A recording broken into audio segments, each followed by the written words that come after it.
Yo, what is up guys? Welcome to the video. I hope your day is going great. Mine's been really awesome, and today we got an action-packed video lined up. We're first going to start it off with the Dallas Fuel, who completely called out the Washington DC Overwatch League team because they haven't announced anything yet. Like, legitimately, what are you doing? You started off the offseason perfectly. You announced Janice, you announced Wizard Hyung, and ever since then, it's just been dead silence. Nothing. There's been no teases, no announcements of announcements. It's crazy. So we're going to be checking out the tweet and the fire that Dallas Fuel sent over to DC. Then moving on, guys, we're going to be talking about the Paris Eternal and Toronto Defiant because they both announced new players to be joining their team. And guess what, guys? I didn't leak it, and neither did any of the other leakers, so Paris and Toronto were able to keep some things under wraps. We'll cover who they signed. Then moving on to the third part of the video, we're talking about Vancouver. It looks like they're possibly picking up Harsha, at least according to the Reddit detectives. It makes sense, though. We're going to take a look at that. And lastly, we're going to be talking about my Overwatch League talk show coming up this Sunday, because guess what, guys? OG and Super are both coming on the YouTube channel either tonight or tomorrow to advertise the show and give you guys a quick little preview of what's to come this Sunday. So if you guys are excited to watch this video, be sure to drop a like on it and subscribe to my channel for more daily Overwatch League content. And now let's hop into it with the Dallas Fuel. So this all started when the Overwatch League Washington DC team tweeted something out to a fan who was asking about their merch, and they said, "Stay tuned, ... coming very soon, ... And well, Dallas Fuel was like, hey, let's go ahead and hop into here and roast them. So they posted a screenshot of an Overwatch game where somebody is reporting someone for being inactive. So Dallas Fuel absolutely roasting the DC team for not doing anything yet. Where's your announcements? Where's your branding? Seriously, Paris and Toronto and all the other teams have basically dropped everything so long ago. The only other team that we don't know anything about is Vancouver, but we also know that Vancouver is going to be announced on December 1st, so technically we know more about Vancouver than we do about Washington DC. What is taking so long? I know your roster already. For DPS, we have Addo, Corey, and Stratus. Then moving on to the main tank, we have Janice. Moving on to the off tank, we have Sansam. The supports, we have Fozix, Guido, and Hainu. That's your roster, all 8 players. Just drop it. We know your branding too. It's probably going to be the Washington DC Justice. We've seen the branding leaked. It's coming from the same post that leaked the Chengdu Hunters, the Guangzhou Charge, the Hangzhou Spark, the Paris Eternal, the Toronto Defiant. It leaked all of it. We know everything about your team. Just make it official. Thank you. I went a little on a rant there. I don't even know why.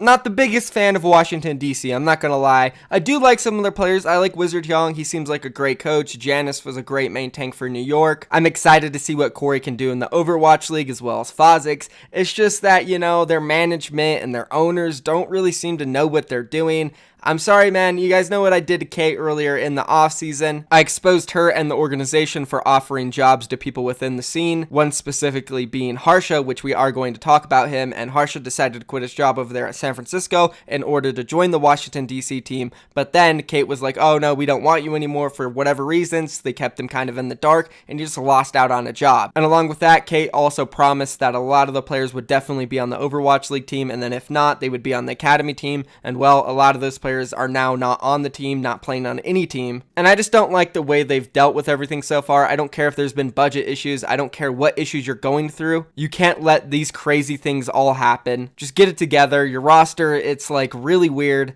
Maybe it could be good. It's a hit or miss. Most likely going to be a miss in my opinion, but if it does hit, it could be good. We'll just have to wait and see. But let's go ahead and move on now and actually talk a little bit more about Harsha since we were on the topic of him. So as I just mentioned, he was offered a job at Washington DC, but then they took the job away from him basically. They said, oh, we don't want you anymore, even though he quit his other job at San Francisco Shock as an analyst. So he's been pretty much looking for a team throughout the offseason, and today somebody posted this on Reddit, pretty much doing a bunch of detective work. It's titled, Harsha is likely to join the Vancouver Overwatch League team with Runaway. Former San Francisco Shock analyst Harsha is likely to join Vancouver Overwatch League team according to his Twitter followings. His Twitter account has recently followed the 4 Runaway players who have Twitter accounts and their coach continuously. He has also followed the former Fusion University coach Pajion, or not really sure how you pronounce that, tried my best though boys, who is also rumored to join Vancouver Overwatch League team. At the same time, he is followed by 2 runaway players and these 2 coaches. And then he did post screenshots. He has Twilight, who is a runaway player, who's a support. We have Yang, who's a coach for runaway, Hureg, DPS player for runaway, Seo Min-soo, Slime, a support, and Pajion, the coach as mentioned. And then as you guys can see from this other screenshot, Harsha is also being followed by Pajion, Slime, and Hureg. So overall, it seems pretty legit. If all these people are following each other, it has to be for a good reason, right? Especially all at the same time. Of course, you can't 100% rely on Twitter followings. That would be stupid.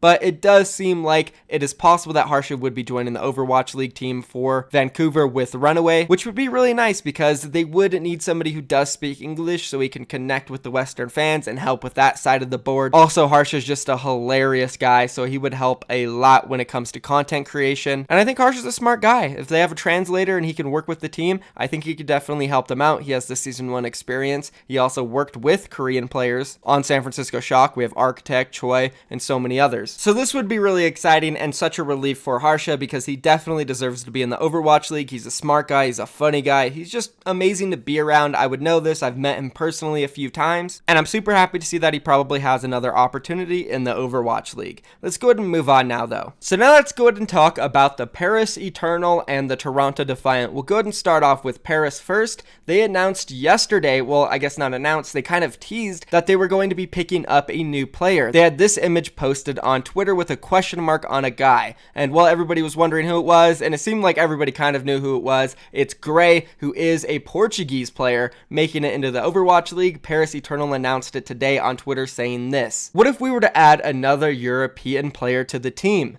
Let's figure it out. Benvindo," I guess that's French, probably for welcome, Gray to the Paris Eternal, hashtag Overwatch League 2019 roster, full European. And that's definitely something to talk about, guys. Paris Eternal is full EU. It's pretty much the only team in all of Overwatch League that has more than like 5 or 6 European players. There might be a few hitting those numbers, but this team has 10 all European players. Looking at the other European team, we have London. We all know they're full Korean. Yeah, they did win the championship, and I wouldn't be too upset if I was a London fan, but still, you probably want people at least from your region in the world representing your country and city, but it is what it is. London did win the championship. As I said, I wouldn't be too upset. But Paris Eternal, full EU. It's going to be very interesting seeing how this works out. They're going to be one of the only teams in the Overwatch League without a Korean player. Last season, pretty much the only one was Houston Outlaws. Then they signed Arhan. And now I think there is no teams in the Overwatch League without a Korean player besides Paris Eternal. Now, just because they don't have a Korean player doesn't mean they won't be good. They do have some strong pieces. As you guys already know, Shadowburn, Soon, Danye, those are really solid DPS players. For flex tanks, we have Finzi and Nico. Both of them have proved themselves in the past. Of course, we have Cruz on support with Hip.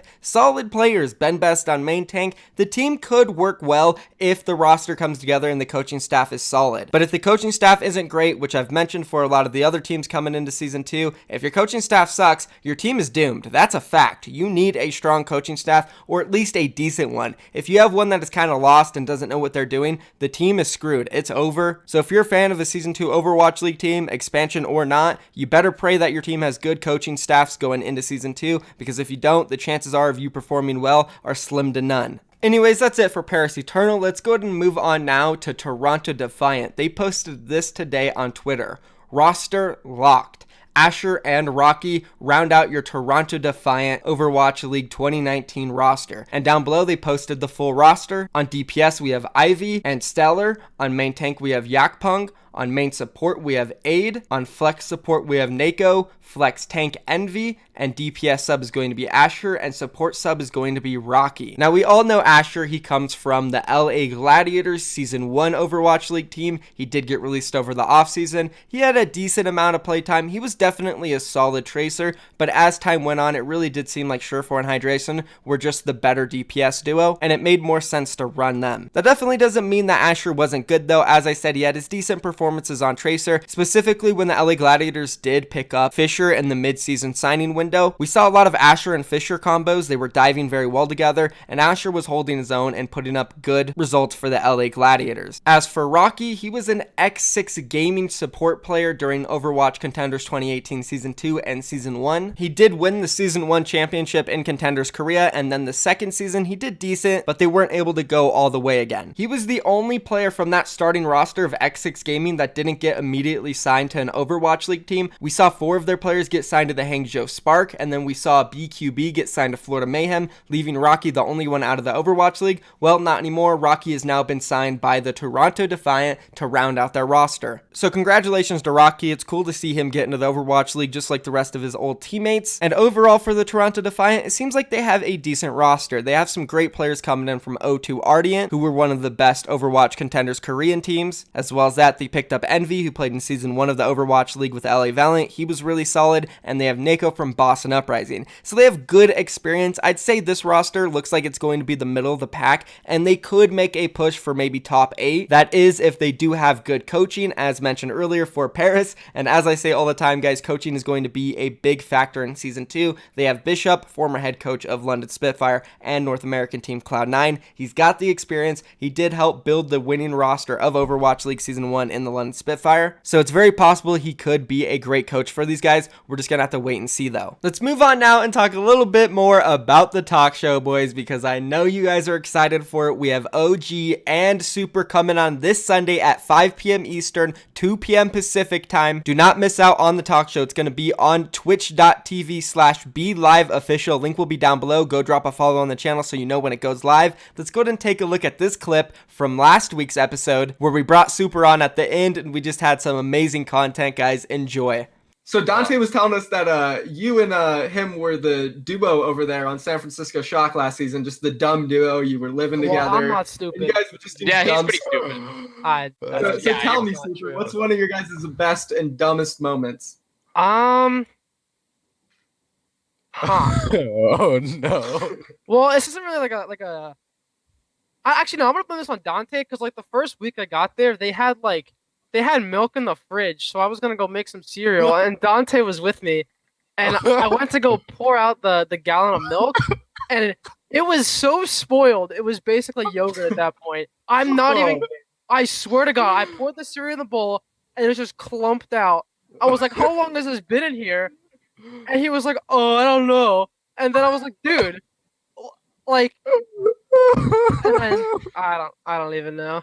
So there's a hilarious story that Super and Dante shared on the stream, on the talk show, live, guys. It was at the end, so, you know, we stopped taking it like super serious. We're just messing around a little bit, giving everybody a preview for next week since Super is coming on with OG. And by the way, guys, we are going to have Super and OG on the channel probably in tomorrow morning's video. They're going to come on. They're going to let you guys know what we're doing, talk a little bit about the topics, and how excited they are to do this talk show with me, with you guys, which, again, you guys will have a chance to come on the talk show and talk to OG and Super, ask them any questions you want. If you want to do that, you must join my Discord down below. Link is in the description and in the comments. Join the Discord and answer this question. So every single Overwatch League player has a number, right, guys? Ark from New York Excelsior, he's number 2. So I want you guys to join the Discord. The link is down below, and go to the text channels and click the talk show questions chat and enter in your answer. What number is OG and Super in the Overwatch League? You have to answer both of their numbers, and all of the people who do answer it correctly in that chat will enter a random drawing, and a lot of you guys will be selected to come onto the show next week on Sunday to talk with OG and Super. Just make sure you have a webcam and a microphone. If you do not have a webcam or microphone, you will not be able to come on, guys. That is it, though, guys. Be sure to subscribe to my YouTube channel, though, to stay updated on all these Overwatch League videos as well as the talk show. Thank you for watching, guys. I'm out of here. Peace.